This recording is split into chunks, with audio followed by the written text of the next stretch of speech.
Thank you for joining the Fire Suppression Systems Association webinar on Fire Suppression for Electric Power Generation.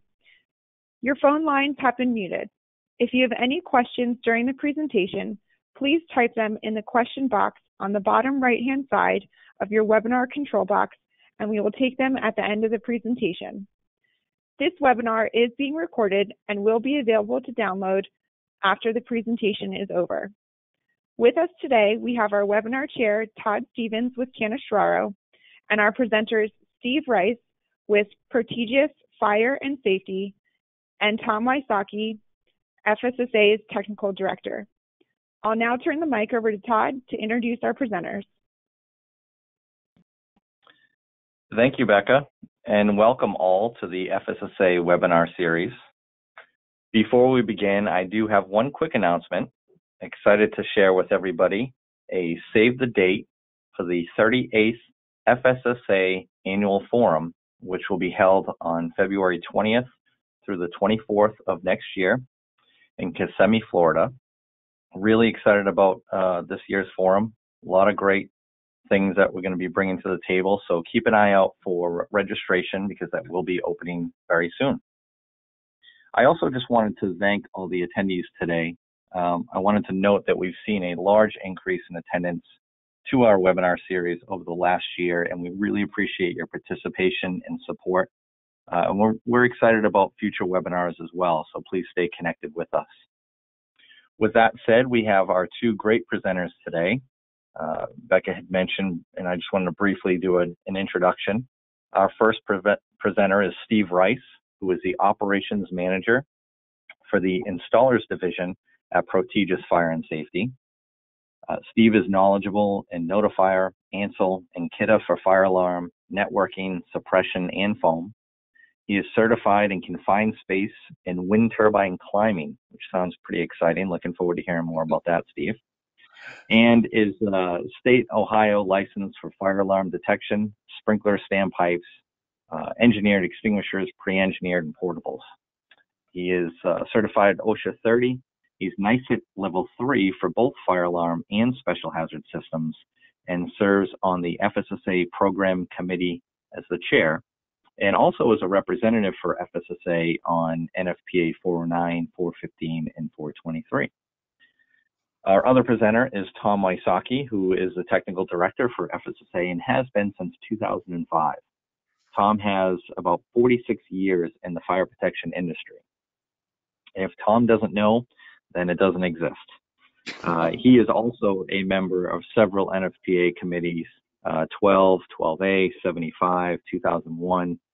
He's a professional member of SFPE, and Tom has been designing and installing and servicing special hazard fire suppression systems for a wide range of commercial and industrial systems, including nuclear and fossil fuel power plants.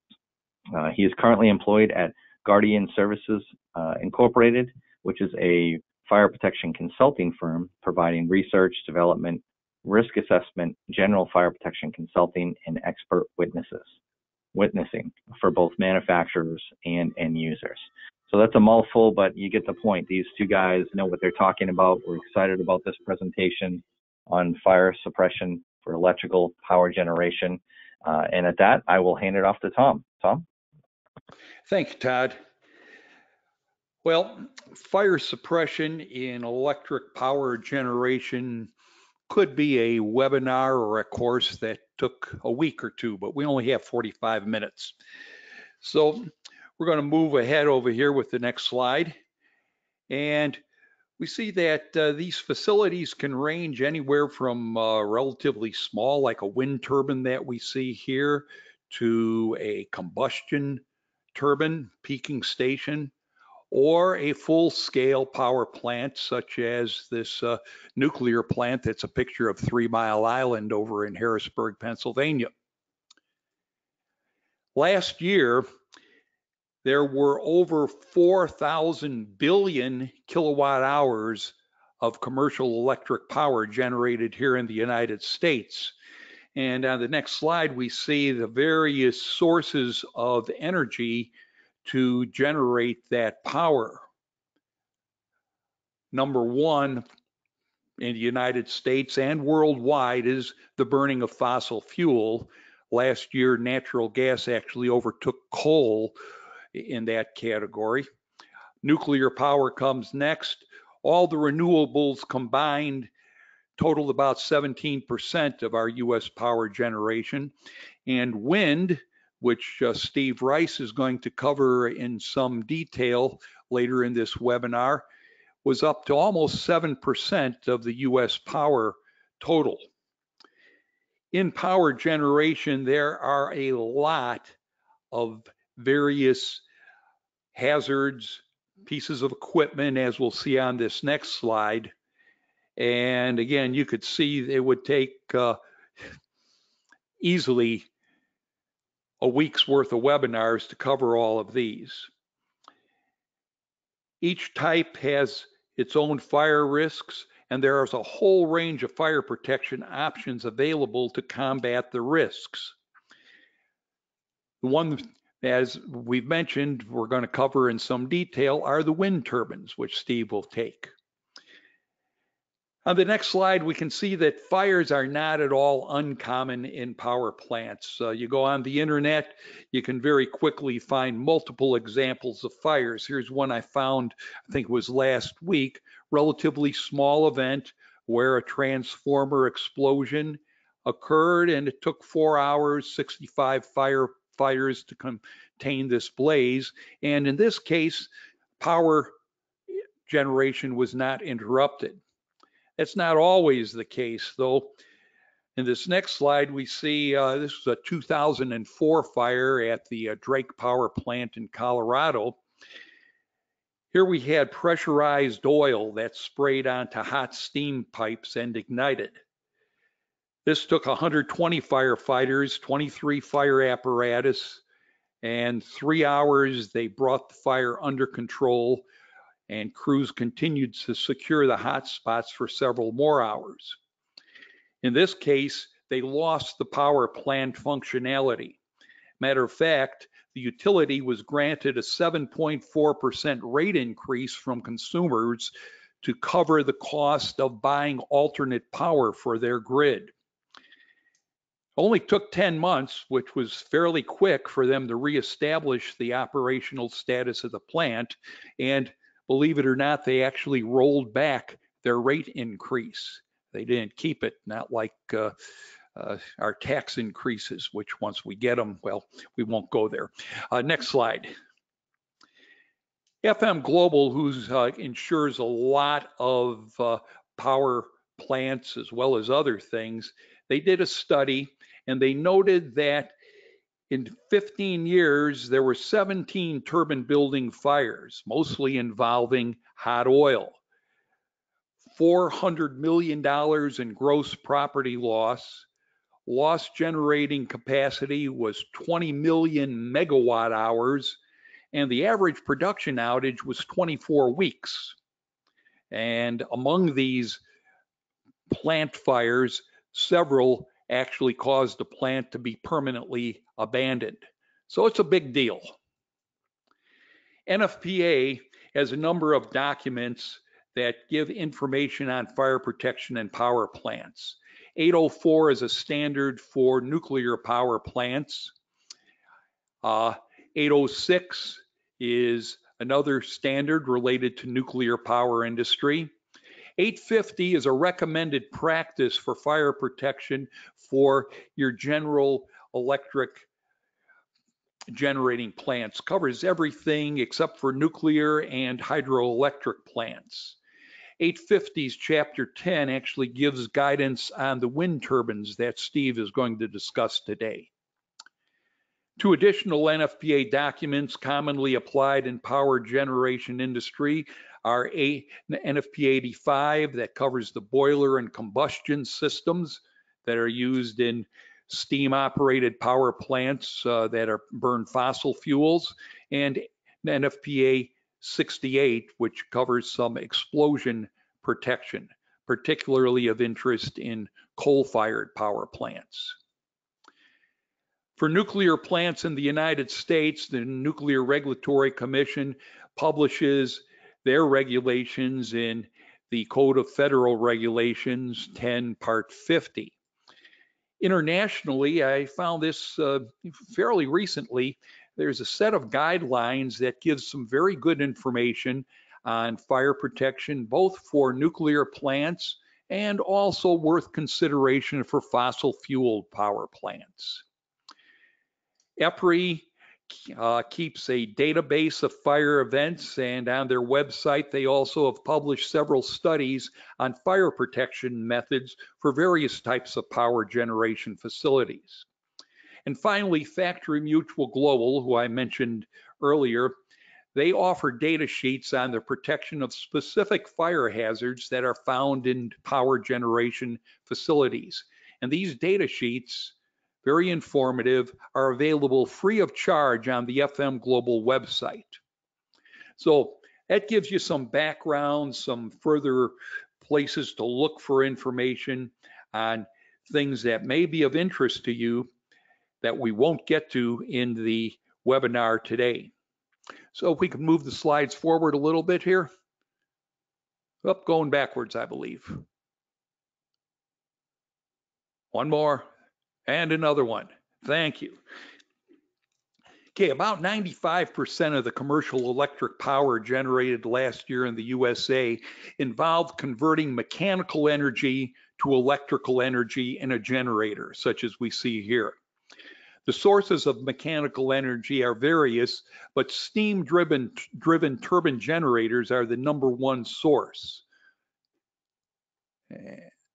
Next slide. The breakout of the energy used to drive these mechanical turbines is shown here. Again, fossil fuel far and away the largest source of such energy.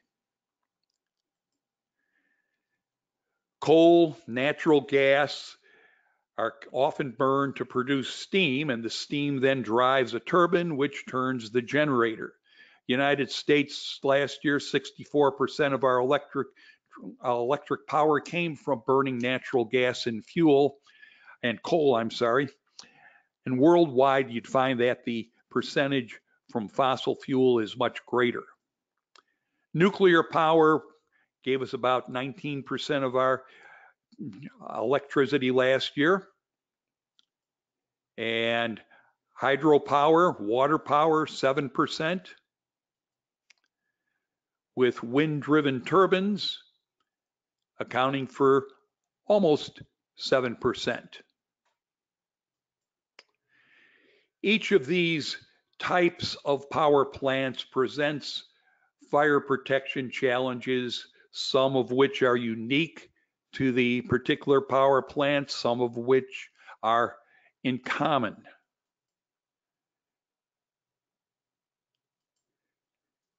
Common fire hazards associated with generators, well, #1 are the lubricating systems for the bearings and gears. #2, it won't really be #2, but it's second on our list here, are the insulation, the wiring insulation within the generator itself. Our electrical arcs can ignite that insulation. Not too common, but it's possible. And of course, fuel systems, lube oil systems, I should say, if fires get going, you can get a secondary fire in the insulation. Again, not real common. Fuel systems themselves are a potential fire hazard. In particular, coal storage and coal handling systems fairly often do cause some fire problems, fairly often on the scale of total fires in power plants. Coal handling and storage systems could actually be the subject of some future webinar if there was an interest in such a thing. There's enough meat in that area that it would easily take a whole webinar. All right, moving ahead, bearings and gears have to be lubricated. And let's see, did we go ahead too quickly here? Anyway, if you can find the slide that's entitled Oil Fires, Becca. Okay, I think you're about 3 slides ahead now. I'm not talking fast enough. Back it up some more. All right, I'll talk, and if we find it, otherwise, bearings and gears do require lubrication, pretty obvious. Leaks could be ignited by hot surfaces, and certainly in a steam generator, there's plenty of hot surfaces. Even a combustion turbine, we have obviously some very hot surfaces going on in there. If we have a leak from a low pressure oil line, we'll get a pool fire. A high pressure oil line, such as we saw at the Drake fire that we talked about earlier, that's going to give you a spray or a jet fire. Whether your generator is a big one, like in a large power plant, or a little one like Steve's going to talk about, relatively small in the turbine generators, oil fire risks are present. NFPA 804 on nuclear plants requires automatic fire protection for turbine generators, the bearings, and exciter housings. Typically, suppression is water spray. If you use water spray, you need to collect that water runoff because it's going to be contaminated, or carbon dioxide. That's another fairly common protection means. Other possibilities would be hybrid systems or water mist. NFPA 850 being a recommended practice doesn't have any requirements per se, but they do have recommendations for similar protection in fossil plants. These big turbines can take a long time to stop, and as long as they're turning, you've got to maintain lube oil flow to the bearings, and you have to maintain your fire protection. Turn down times can go from minutes to hours, and protection has to continue for that period of time. Our next slide, we see an example of a local application CO2 discharge on a turbine bearing. And on the next slide, we'll see the area under the turbine floor where automatic protection is required by 804 and again recommended by 850. Both of these documents also have a caution against accidentally discharging water on hot bearing points because of the spot cooling and potential for stress cracks that could result. And again, collect the water, dispose of it in an environmentally sound manner. Okay, and our final slide in this section. Next one, please. There we go. This is just an overview. Actually comes from another,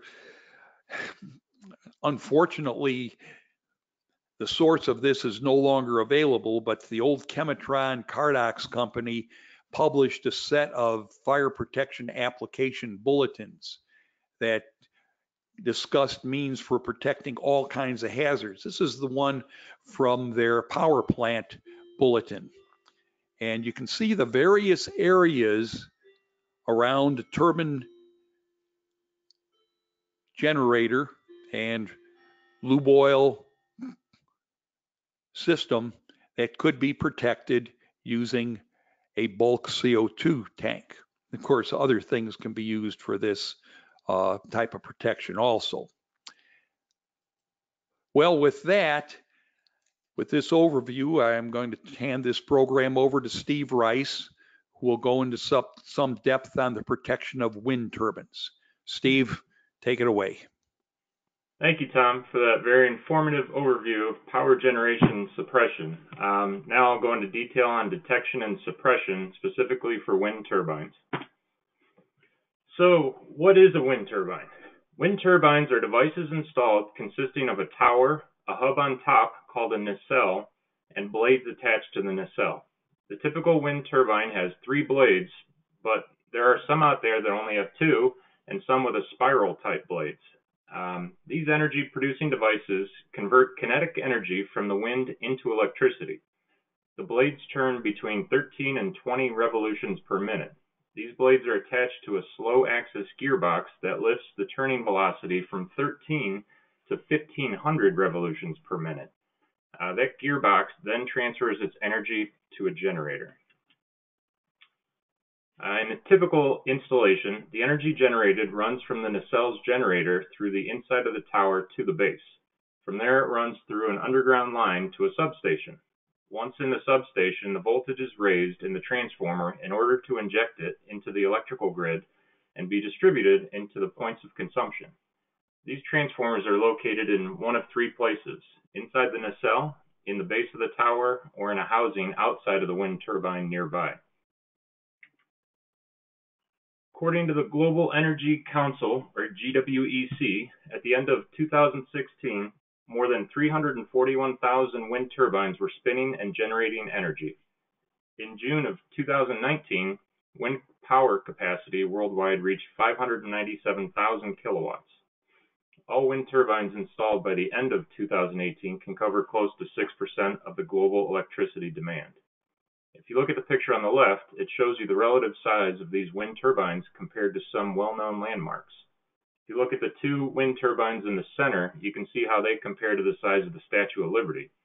These are the sizes of the larger types of turbines on land. The two on the right are much larger offshore wind turbines that are in the oceans, seas, and lakes across the world. The tallest in the world right now is an astonishing 853 feet tall, nearly the height of the Eiffel Tower. So what does this all mean? Wind turbines are not going anywhere, and they will, if anything, become more prevalent across the planet. The typical 2 megawatt wind turbine costs around $3 to $4 million to install, and the average warranty only lasts 2 to 5 years. Most wind turbines are not sold with automatic fire suppression. Turbines will continue to spin and continue to grow. If they are not installed correctly, maintained correctly, and protected, this is what happens. They have found that fire is the second leading cause of catastrophic accidents in wind turbines after blade failure itself, and accounts for 10 to 30% of the reported turbine accidents of any year since the 1980s. In 90% of the cases, the fire leads to a total loss of the wind turbine, or at least a downtime that can result in the accumulation of economic losses. And all of these reported losses are not necessarily the actual amount of losses, because a lot of these never get reported. A lot of people just let it go and just move on and either get rid of it or build a new one. So what can we do to help? We can protect wind turbines with a cost-effective fire detection and suppression system that can protect the entire turbine or only target a specific fire hazard. There are devices on the market from multiple manufacturers that are safe for release even while technicians are inside a wind turbine. So where exactly are the fires happening? Statistics show that 90% of the fires originate in the nacelle of a wind turbine. The fires are mainly caused by either electrical malfunction, lightning strikes, maintenance activities, and mechanical failure. Now, most of these we can't do anything to prevent, but we can detect and suppress the fire before it becomes a total loss. Per the industry report, a single 1.5 megawatt wind turbine nacelle can contain up to 900 liters of lubricating oil, including cooling and cleaning fluids. Plus, there are 2,200 additional liters of oil inside the transformer if it's located up top inside the wind turbine or down below. There's also fiberglass reinforced plastic that the nacelle is constructed of, as well as foam insulation that is used in the unit that can feed the fire. Once this fire gets out of hand, it becomes nearly impossible to stop. There are many electrical hazards as well in a wind turbine, including cabinets with multiple capacitors, power converters, and controls inside cabinets throughout the nacelle and potentially the base of the tower. So how do we protect the wind turbines? Well, NFPA 850 is the recommended practice for protection of electric generating plants and high voltage direct current converter stations. Chapter 10 identifies hazards and protections for wind power facilities. However, NFPA 850, Chapter 10 does not require fire protection for wind turbines. The need and requirement for fire protection is based on fire protection design basis and risk analysis. Risk analysis typically involves working closely with the insurance company, engineers, and the authority having jurisdiction. This process is typically included in the planning process for the purchase and installation of a new wind turbine. This is usually the sticky part because lots of wind turbine owners rely on their warranty and don't consider what will happen once their warranty runs out or what their warranty won't cover. So once we have a wind turbine, what do we do now? Well, first off, automatic fire suppression systems are installed due to height restrictions of the fire department's capabilities and no one there to put out the fire manually unless maintenance is actually happening at that time, which is not most of the time. These fire suppression systems can be installed one of three ways: at the wind turbine manufacturer's factory, on the ground before the nacelle gets raised up onto the tower, or up tower after the turbine is installed. Each method has its own set of challenges. Some of these turbine factories are overseas, so that's challenge number one. If you can get the system installed on the ground during construction, you cannot arm it until it's up in the air. That's challenge number two. And finally, if it's already up in the air, how are you going to get up there? What are the rules, regulations, and certifications required to get up there? And that's challenge number three. So now we are ready to design a system. How do we detect the fire? The main options are air sampling, spot smoke detection, spot heat detection, linear heat detection, and pressurized tubing heat detection. So first off, air sampling. It's able to be installed to detect smoke in multiple areas, the entire nacelle, inside electrical cabinets, and inside areas of the nacelle that are difficult to access. Spot smoke detection and spot heat detection is typically just mounted on the ceiling at the top of the nacelle and sometimes inside the electrical cabinets. Air smoke sampling typically can handle harsh environments much better than spot smoke detection. Inside the nacelle, you have a lot of air quality issues such as outside air and dust particles from the braking mechanisms that can create potential maintenance and false alarm concerns. Linear heat detection can be installed almost anywhere inside a wind turbine. The entire nacelle, inside cabinets, and inside areas of the nacelle that are difficult to access. Pressurized tubing heat detection can also be installed almost anywhere inside the wind turbine, just like the linear heat detection, the entire nacelle, inside cabinets, and inside areas of the nacelle that are difficult to access. The one downfall with these types of detection is they are not detecting the smoke that can cause a future fire, but only the fire itself. They are, however, not affected by the harsh air environment. So once we detect the fire, how do we suppress it? NFPA 850 Chapter 10 recognizes water mist, compressed air foam, aerosol, and clean agents. On the left, water mist systems use small amounts of water to create a fine water mist that penetrates fires very efficiently, cooling the surrounding air and blocking radiant heat. The fire is suppressed before it can spread. These systems can be installed in the nacelle, substations, and communication trenches. It consists of nozzles and water cylinders that are powered by a pressurized nitrogen cylinder. This type of system will need to be actuated by a detection system or a circuit and is installed in the nacelle or at the base of the tower, depending whether it's protecting up top or down low. Compressed air foam systems are very similar to water mist in the fact that they have a driver and a cooling and extinguishing agent in a self-contained unit. This will also be actuated by a detection system and is installed in the nacelle or at the base of the tower, depending if it's protecting up tower or down tower. The system water supply is provided by a water pressure vessel. The air supply is provided by high pressure air cylinders that are factory assembled onto cylinder banks and include a high pressure manifold and pressure regulator. The foam concentrate is stored in a stainless steel pressure vessel. These are typically used to protect the transformer and generators.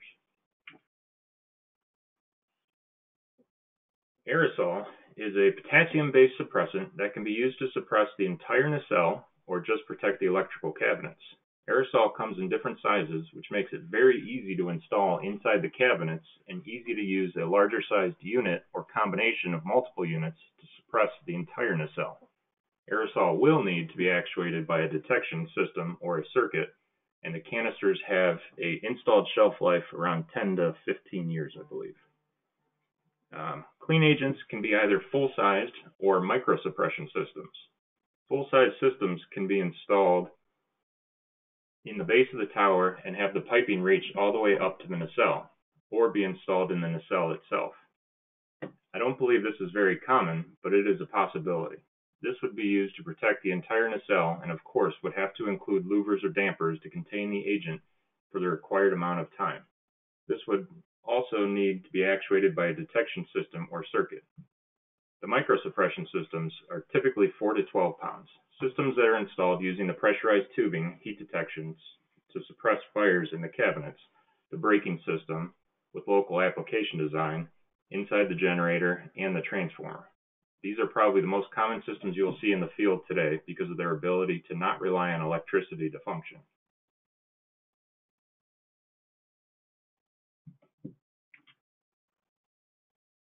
So now that we know how to successfully detect and suppress, let's look at the hazards and see what we can protect. We can install suppression systems covering the entire nacelle, shafts with brake, the gearbox, the hydraulic unit, the generator, the capacitor cabinets, the electric cabinets, the yaw mechanism, and the transformer. The picture on the left shows you an example of the nacelle. This can be as small as a minivan to as large as a commercial bus. This will need to be protected with a total flood type system, but has a lot of airflow through it, so that needs to be taken into account when designing. On the right is the shaft with brakes. This is a major fire hazard since the brakes are stopping a huge set of blades and the wind is pushing on them. It's like pressing the brakes and the gas on your car at the same time. They can overheat and throw dangerous sparks inside the nacelle and cause fires. This will have to be protected with a local application type system. On the top left is the gearbox. This is a very difficult component to suppress a fire. This is usually protected with a local application system since the unit is filled with hydraulic fluid and is an enclosed system. Underneath that is the hydraulic unit, which is another major hazard since it's full of hydraulic fluid and it's pumping it. This is also protected with a local application system. On the right is the generator. This is a difficult piece to suppress, but it is possible. By detecting inside of it using pressurized tubing or linear heat detection, it can be suppressed by injecting agent into it through ports. On the left on this one is an example of the capacitor cabinets. They can be protected with a total flood suppression system. The detection can be done with air sampling, linear heat detection, spot detection, and or pressurized tubing detection. Any fans should be shut off and openings be closed upon alarm. On the right are the electrical cabinets. These are the most common part of the wind turbine to be protected along with the capacitor cabinets. They house all the circuitry to make the wind turbine function. This will also be protected with a total flood fire suppression system.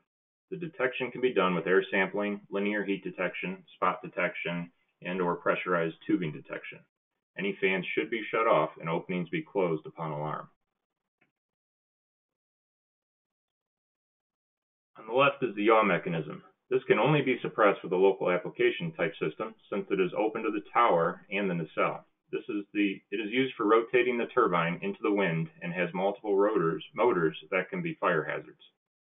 On the right is the transformer. This can be located up tower, down tower, or outside of the wind turbine. Depending where they are installed, they can be suppressed as a local application hazard or a total flood hazard, depending if they are inside of an enclosure or not. Typically, they are inside of an enclosure and are treated as a total flood hazard. So the last part I wanted to talk about is remote system monitoring. There are multiple ways to do this.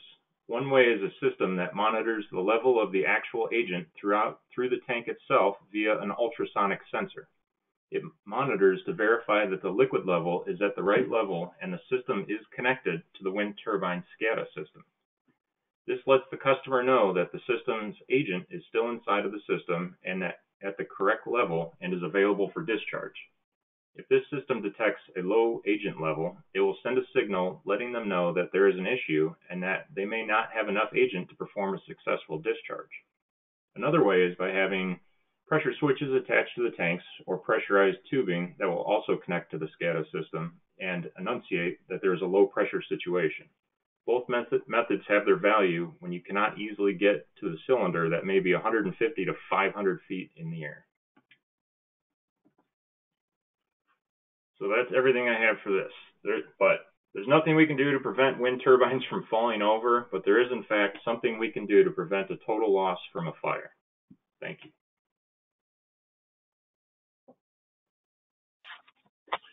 Well, thank you, Steve, and Tom as well. Thank you both very much. The whole idea of electrical power generation is something that obviously happens behind the scenes. That's how we are able to do so many things in this world, and each one of those obviously presents a fire hazard to us, and it's important to understand those details. So thank you for the information. If anybody has any questions, you can feel free to go ahead and type them into the chat box, and we'll get those questions over to these two. I do have a couple I want to dive into. First one is with Tom. You talked about a number of fires that have occurred in some power generation in the very beginning of the presentation.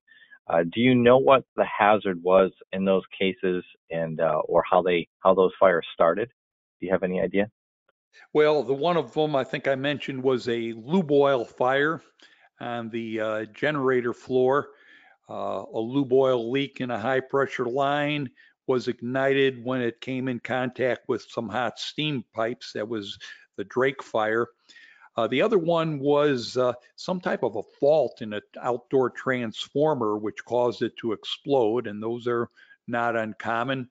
You can also find fires. I know there were a couple of big fires over in England that involved the filters, and somehow these big filters became ignited. And I know one of the fires, I think was at Ferry Bridge, was it actually caused the plant to sink, and I think that plant they scrapped. But lube oil fires are probably your number one problem. Hydraulic oil fires used to be a much bigger problem until most of the plants switched to a less flammable hydraulic fluid. Okay. And just to follow up on that, is maintenance play an issue with those issues? I mean, you mentioned the filter concern and lube oil leaks and so forth. I mean, is maintenance going to assist in, or better maintenance assist in preventing some of these fires? Well, I'm sure that would be the case. You've got fittings on these various lines. A lot of them are welded, but there are still fittings that, if they're not kept snugged up and tight in time, can leak. I don't know per se that any of the fires that I've looked at were directly related to lack of maintenance. Okay. Not to say that they couldn't be. Sure, understood. Thank you. I'm going to jump back over to Steve, and a couple questions came in, and I'm just going to jump right to the point here of what I mentioned earlier. You are certified for wind turbine climbing. Can you tell us a little bit more about that, and what are the requirements for climbing wind turbine towers? So when you're climbing wind turbine towers, you have a certification that lasts about 2 years. They have a specific class just for wind turbine safety. What they do is they teach you all the equipment, all the hardware. They teach you what it's like inside of a wind turbine. They also teach you a lot of rescue, and that's kind of a huge part of it, is the rescue portion. The big thing with the wind turbine climbing is you always have to climb with 2 people, because nobody's going to be able to get to you. So you have to be able to assume, when we're doing the training, they assume that the person that you're with has passed out in the middle of the ladder. And now you have to get them down safely. So everybody's strapped in, you're hooked in. They have different mechanics that attach you to the ladder. Some of them have it's similar to a piece of strut that runs up the center of the ladder that you're attached to from your harness around your chest into the ladder, and it slides. And that'll only let you drop about 2 feet, and then you just kind of are stuck there. Or they have a cable that runs up the center of the ladder that you have a device that's attached to your chest, and it latches onto that, and that slides up, but it won't slide down.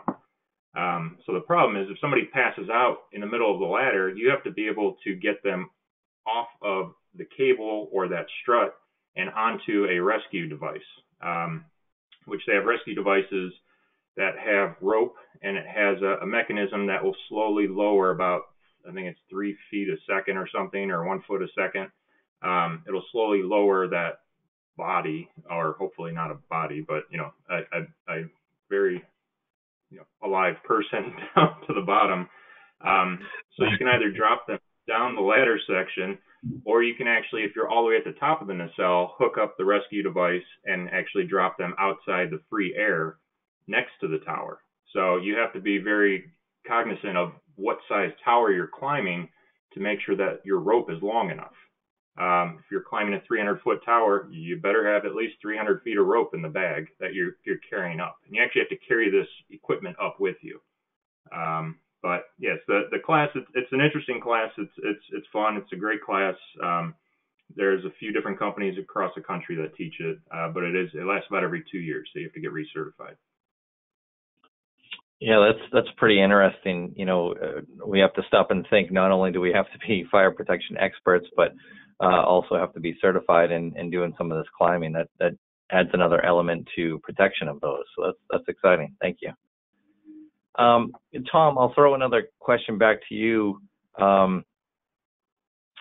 Is there any requirements / recommendations on the norms, NFPA, for instance, which suggest power being shut off on the equipment in an electrical generator, for example, once a fire starts? So we're talking massive power plants here. Is there specific requirements that say if there's a fire, this is what you need to do? Is there impairment plans? I mean, how does that work? Yeah, shutting off power on one of these things would be quite a trick. They do have breakers, of course, that open depending on where in the system you're at, but I'm not familiar with anything in 804 or 850 for these large plants that require specific disconnects from a fire protection viewpoint. Okay, thank you. Quite honestly, most of the fires tend to be flammable liquids. As I mentioned, in the coal handling systems, in your fossil plants, the burners, that's where we get the preponderance of fires. Secondarily, Okay. Yeah, you could get some electrical fires and cable vaults and that, not nearly as common as these others, though. So. Perfect. Thank you. Steve, how do we, I got a couple questions. I'm going to combine a couple here. How do we prevent clean agent loss in a wind turbine with high airflow? And kind of to combine another question here, can we do an extended discharge using clean agents in these environments, similar to what we do with CO2? It's a good question. It is very difficult to contain the agent inside of a turbine. That's why normally most of the suppressants are put into the cabinets, which can be contained. The electrical cabinets up top, they're the size of a server cabinet, or there's 2 to 8 of them in a row, where those you can easily contain it. But if you're doing a local application discharge, you can do an extended discharge. But typically you're hoping to knock out the fire and shut down the system. That's kind of the biggest thing that these systems do, is they shut down the electricals inside of that turbine, because it's typically the electricals that are causing the fires. So it's connected to their SCADA system, and it knocks everything out. It's a shunt trip the entire turbine. It locks the brakes. It gets everything shut down, powered down. So your system that's going to go off is going to hopefully shut everything down, and then everything comes to a halt, and then the fire won't be able to keep growing.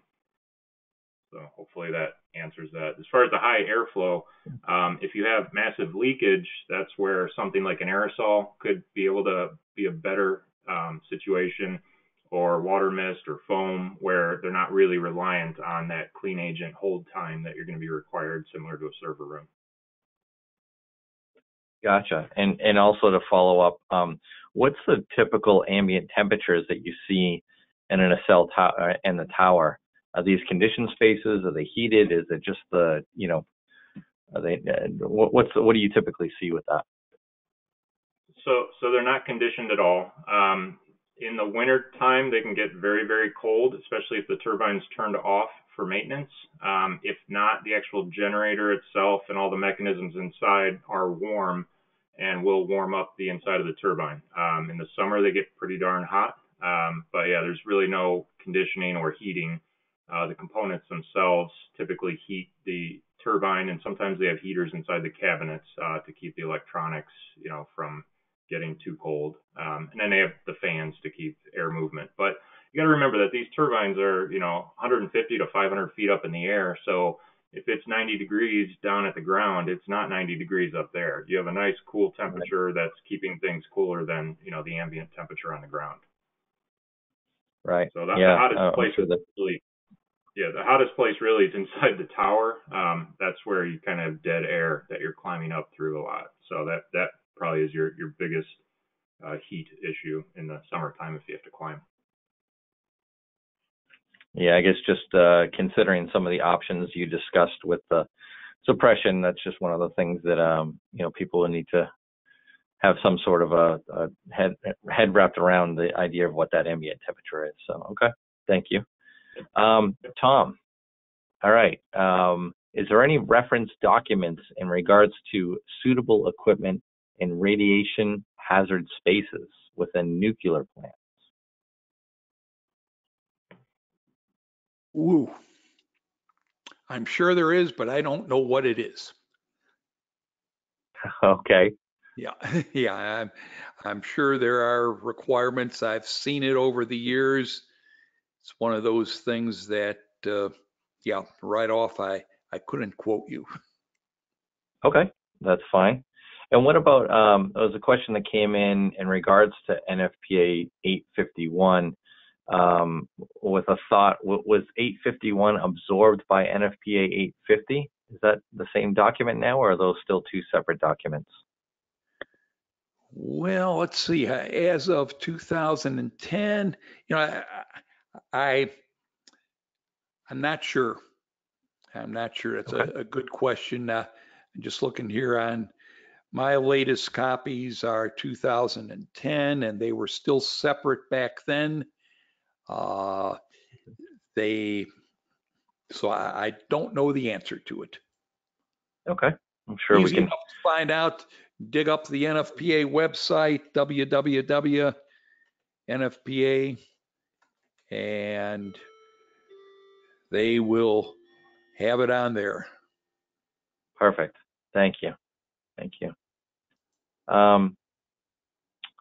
Just looking through here, there's a whole bunch of questions rolling in. Just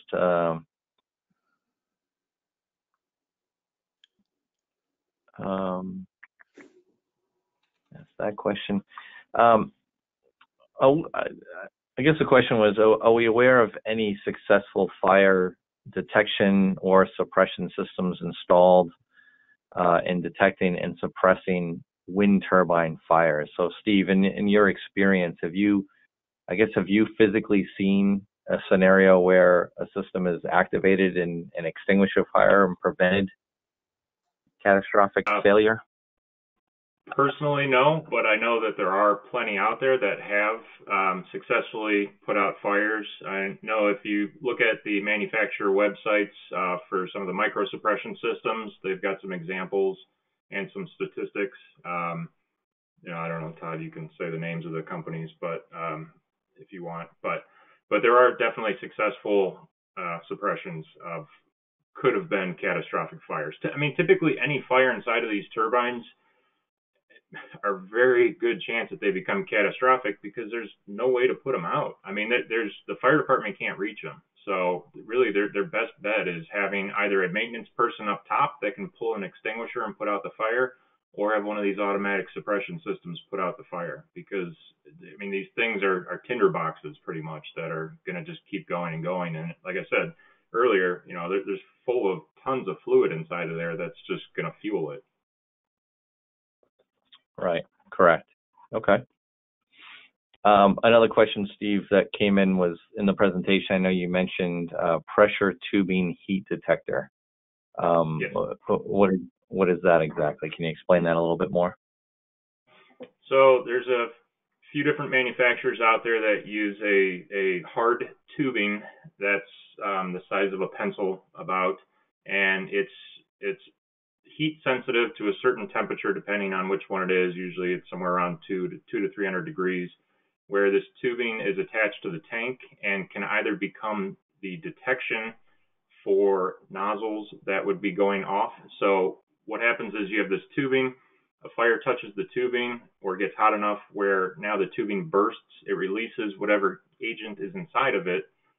With the turbine, it's typically an agent that can't freeze, not to throw names out there, but so what happens is that tubing releases the agent, and that either puts the agent into the cabinet as a total flood system, where the hole where the agent comes out of becomes the nozzle, or that tubing would then detect the fire, it would release the agent and open up the head on the bottle that would then be connected to tubing or hoses with nozzles, and then that would be for a local application type system. Perfect. Yeah. And again, just to note to all of our listeners, we try our best here not to, get too particular with manufacturers, but I think everybody's, familiar with those systems. There's multiple manufacturers out there that do those small type systems. So thank you, Steve. That was a good explanation. Another one. If I might just interject over here. Whoever asked that question on 850 and 851, I think had the answer. 851 was absorbed in the 2015 edition of 850. So now hydroelectric is included in 850 as of the 2015 edition. Okay. Perfect. Thank you. I appreciate that follow-up. Asked that question. Appreciate it. Yeah, that's great. Good information for not knowing that, getting that out there. Thank you.